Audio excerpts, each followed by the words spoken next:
Guys, welcome to this week's podcast episode where I interview entrepreneurs, people doing things on the cutting edge, changing lives and making impact. And today I'm happy to welcome Lee Cordell, and she's a trauma and nervous system regulation expert. And I love guests talking about burnout, resiliency, how to activate your parasympathetic, how to regulate your nervous system, how to heal your nervous system, which is a really interesting neurodiversity.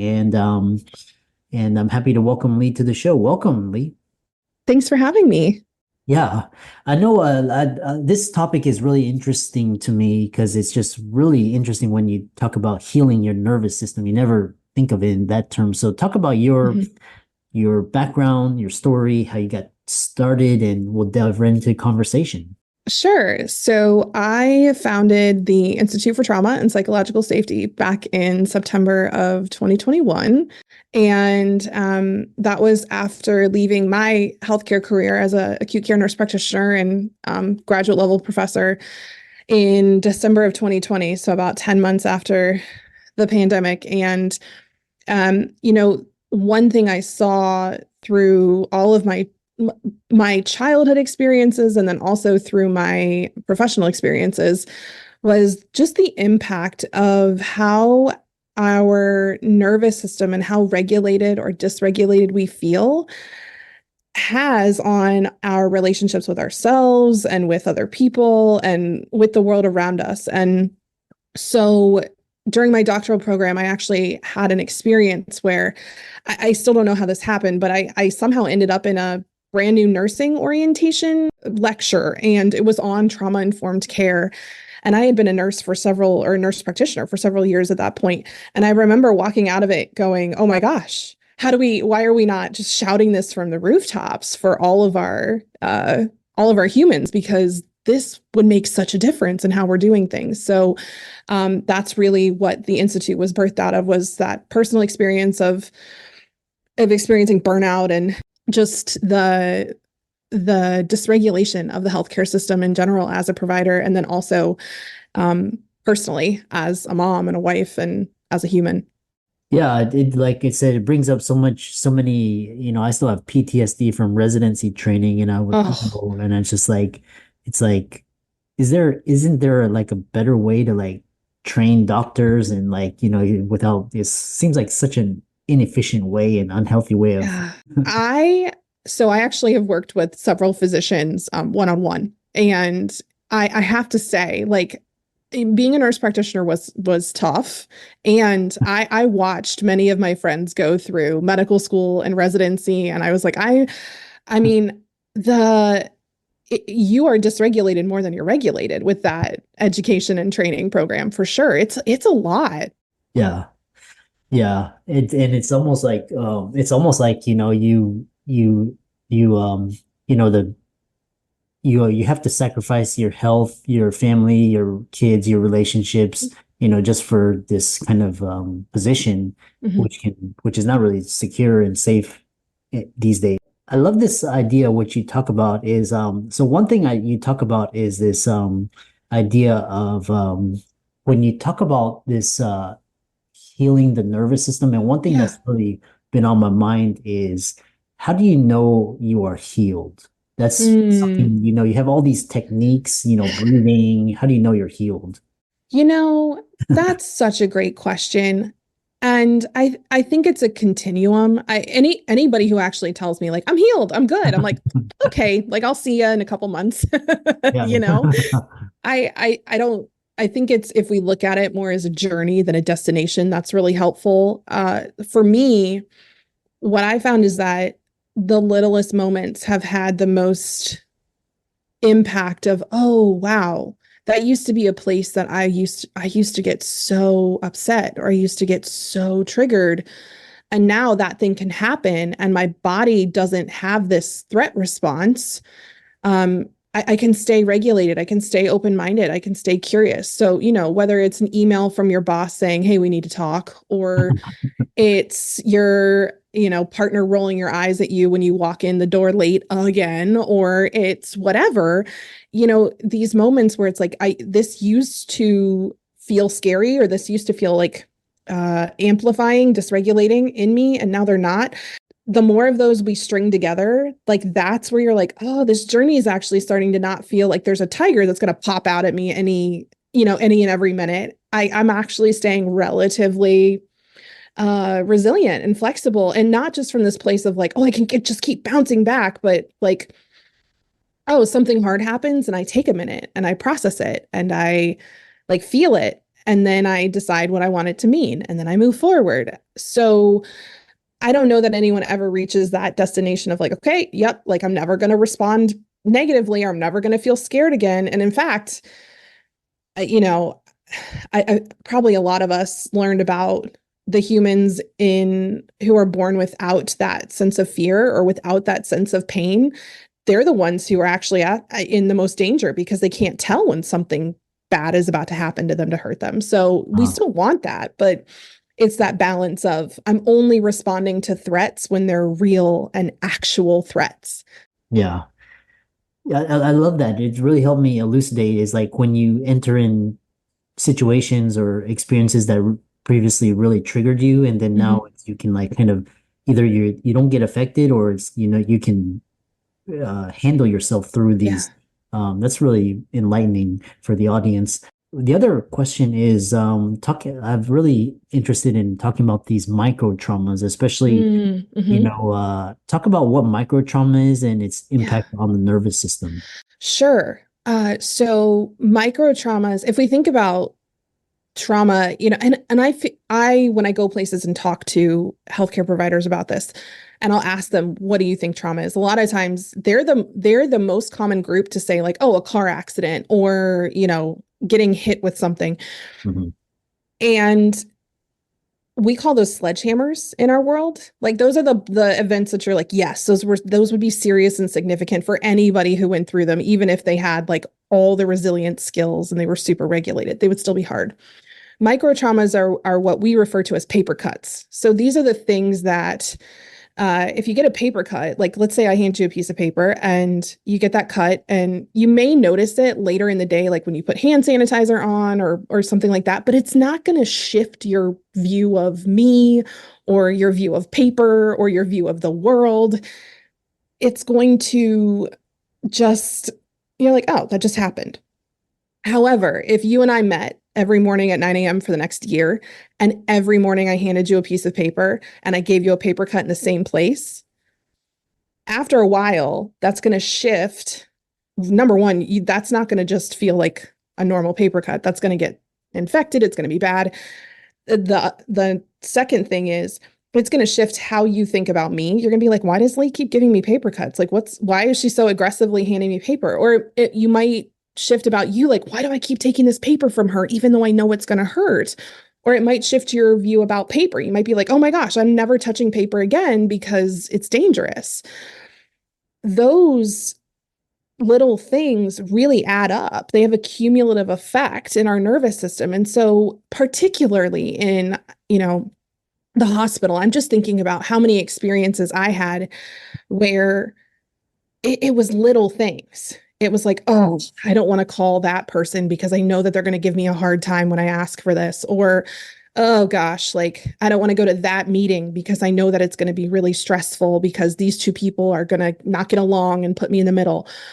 If you're experiencing that all day, every day, we talked about a minute ago, you asked about knowing that you're reacting, like you're not reacting when things are like not threatening. Yeah. What I see more, particularly in my high level, highly educated, like very successful physicians, I see invalidation of those micro traumas because we make it part of the societal conditioning. Hmm. And Hmm. so you're getting paper cuts all day, every day, and those add up. And you're also being told, well, it's just a paper cut, you're fine. Or you should expect to get that paper cut here. It's part of how we do things. Yeah. Yeah, and it's quite interesting, which brings me to this because this whole area of DEI and initiative, Mm, especially I'm minority and yeah.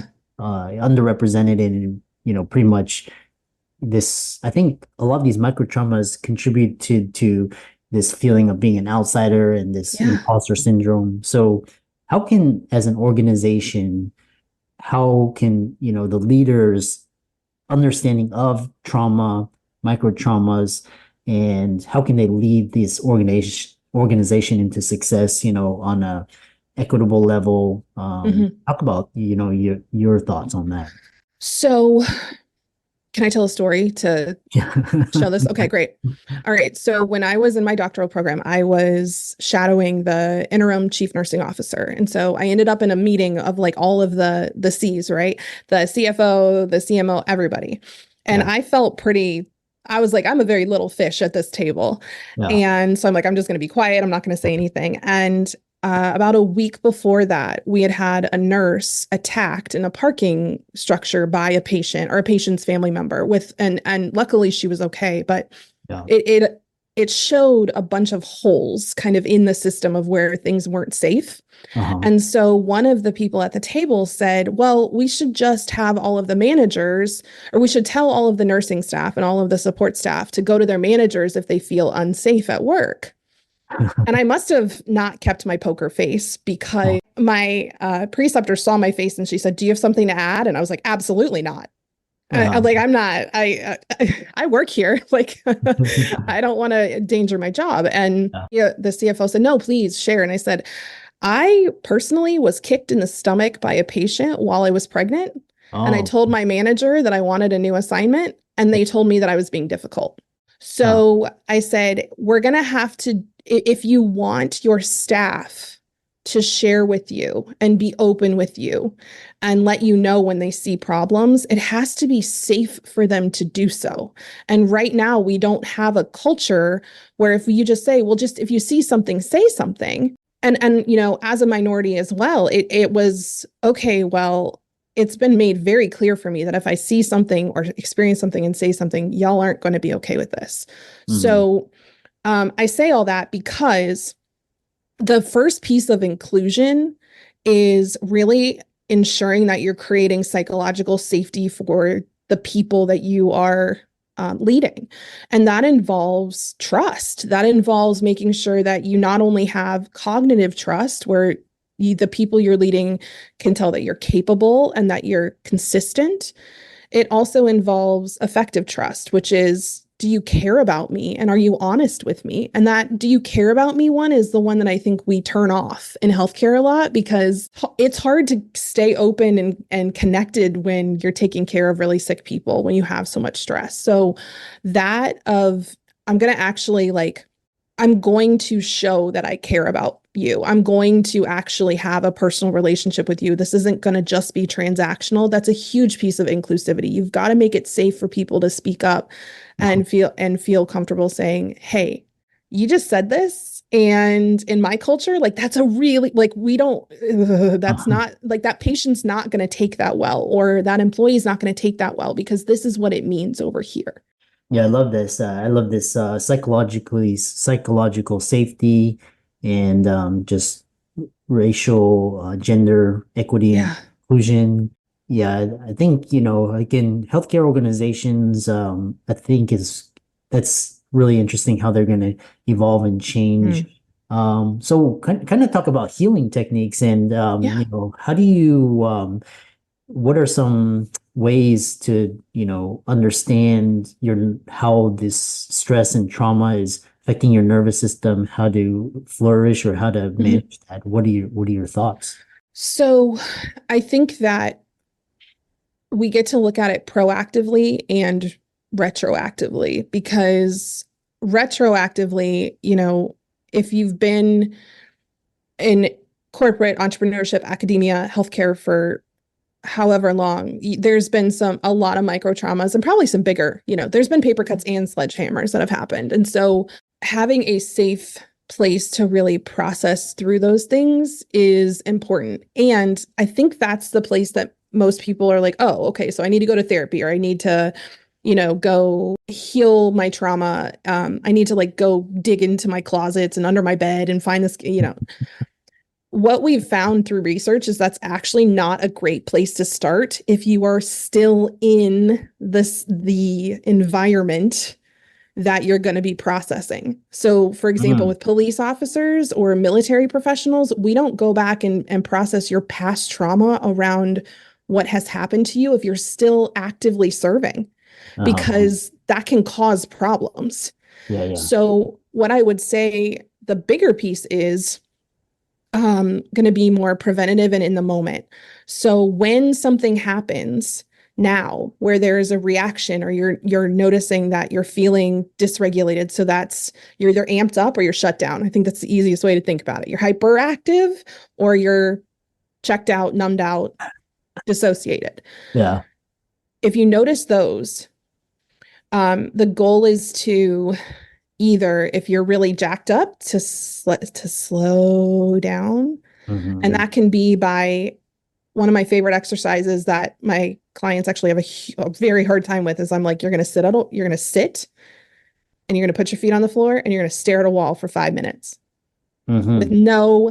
no stimuli. Just Uh-huh. look at the wall. And they're like, that is the hardest thing that I've ever done. Yeah. So, like, can you just slow down? Um, if you're noticing that you're checking out, numbing out, dissociating, Uh-huh. then we want to gently speed you up. So that's like super slow exercise, super slow breathing. One of the techniques, it's hard, you can't see it, but I'll just have my clients keep their head still and just have them move their eyes like all the way towards the peripheral on the left and all the way towards the right, and then up and then down. And then I'll have them slowly move their neck. And what's interesting is they'll say, like, oh, okay, I thought I was here with you, but in reality, my brain was over there. Like, or my Uh-huh. brain was just running. And so by like focusing on my eyes, I'm coming back into space. So there's so many exercises. To give you context, like when we teach this, it's like a 6 hour thing of all the ways you can do this. But for some people, it's exercise. For some people, it's breathing. For some people, it's petting their dog. For some people, it's snuggling with their kids. There can be a lot of different ways to regulate. So if you know of one that feels good in the short term and helps and doesn't hurt in the long term, that's Uh-huh. a really great thing to use. Oh, interesting.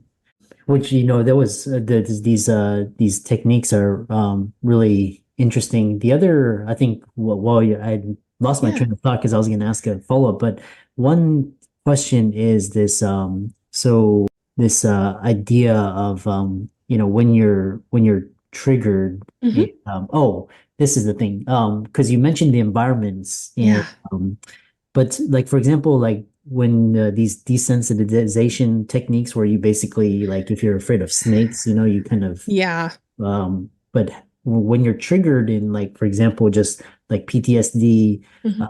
do you recommend like this kind of desensitization techniques, or talk about, how you're Yeah. healing from those? I don't love desensitization techniques. Yeah. Here's why. I think that they are useful in a specific subset of humans, and I don't believe it is the kindest, most compassionate thing to remove someone's self-protective mechanism before you know why it got put there in the first place.